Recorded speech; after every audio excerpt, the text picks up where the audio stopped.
Hürmetli vatandaşlarım, bugünkü leksiyelerimizde başlayımız. Leksiyede size gacırızı.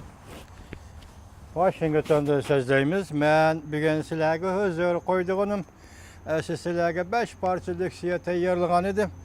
Biroq bunun avvalki 3 parça leksiyeni kaldırıp duruşni, yani vakit to'g'ri kelmadi degan bilan kaldırıp qo'yishni qaror qildim. Chunki o leksiyada hozir chet ellardagi Xitoy demokratlari, uning tashkilotlari ve ularning faoliyatları, o'zaro sürkülüşleri ve ittifaqlı işleri, shundaqla Jungoda demokratik inqilab tayyorlik qilayotganligidan iborat paketlik materiallar bilan tayyorlangan leksiya edi. Qarasam vaqt to'g'ri emas ekan, shunga 3 parcha leksiyani qoldirib qo'ydim. Shuning keyingi 2 parcha leksiyani bugun vatandoshlarga topshiraman. Birinchi mavzu: Amerika armiyasi Tinch okeanda 3 cho'ng skadron turg'izdi. Her vaqt Chavshanga urush ochalaydi.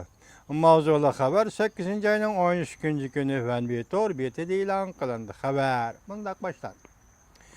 Chavshanning Guam oralig'i raketa qo'yib berish tahdidiga taqobil turish uchun Amerika dengiz armiyasining harbiy kuchi Tinch okean rayoniga toplandı. 3 cho'ng skadron har qanday vaqtda zarba berishga tayyor turmoqda. Guam oroli Tinch okeanining g'arbiy qismiga joylashgan. Yaponiya, Sharqiy Janubiy Osiyo hamda Avstraliya bilan bo'lgan orlig'i 2000 kilometr atrofida. Amerika armiyasi skadroni mushu 3 tarafdan zarba berib, to'sib olg'uchi raketa bevosita Chavshan yarim oraliga zarba beradi. Soda xabardir jurnal 8 ayning 11 kuni xabar qilib bundoq ko'rsatdi. Yaponiyaga yaqin dengiz yuzida yadro o't kuchi bilan mangdigan avtomatika Reagan belgilik avtomatika turibdi. Reagan belgilik avtomatika bilan Nemis belgilik avtomatikaning suv ayirish kuchi 100 ming tonnadan ortiq. Eng tez sur'ati 50 kilometr. Bu avtomatikalar har xil tipli radarlar o'rnashtirilgan ve deniz quchqichi belgilik raketa ve 90 tane kurashchi aeroplan, tikkuchar aeroplanlar o'rnashtirilgan. Bu avtomatikalar gruppasi qo'g'lig'uchi parxod, charlig'uchi parxod, ikki tarafdan hujum qilg'uchi parxod qatorliq parxodlardan tashkillangan. Malakka bo'g'izida Singapur dengiz yuzida Amerika Qo'shma Shtatlarining ikki tarafdan hujum qilg'uchi parxodlari, harbiy parxodlari, Laha 6 belgilik parxodlar o'rnashtirilgan.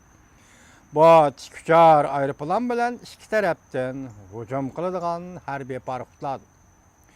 Avstraliya tarafga yaqin dengiz yuziga Amerika dengiz armiyasi yaxshi odam Richard belgilik ikki tarafdan hujum qilg'uchi harbiy parxod o'rnashtirib, bu parxodga har belgilik kurashchi aeroplan hamda biliq olg'uch belgilik transport aeroplani o'rnashtirdi. Xabarlarga asoslanganda bu skadron qo'g'lig'uchi parxodlar dunyo bo'yicha eng ilg'ori to'sib zarba berguchi raketa sistemasi hisoblangan. Agar Chavshan Guam orlig'i raketa qo'yib berdi ekan, Amerikaning har qanday bir skadroni Chavshanning raketasini urib tushiralaydi. Amerika Qo'shma Shtatlarining prezidenti Trump buyruqla tushirdigan bo'lsa, avtomatikalardan tashkillangan skadronlar bir necha 100 dona kurashchi aeroplanlar, son-sanoqsiz raketalar hamda Amerikaning Osiyo Tinch okean rayonidagi ittifoqdoshlari armiyalari Chavshan yarim oraliga bevosita hujum qilaoladi. Chet el matbuotlari Amerika armiyasining Chavshan yarim orali atrofidagi harbiy kuchi kishini cho'chitdi dedi mavzuli xabar 8 ayning 12 kuni Vanvitor betida e'lon qilindi. Bu xabarda mundoq deyildi: bir necha 10 ming Amerika armiyasi Koreyada turdi. Yaponiya Amerikanın ittifaqdaş devleti. Asiya Tinch Okean rayonunda ve Çavşan yerim aralarında hərbi işler boyunca Amerikanın kozordur.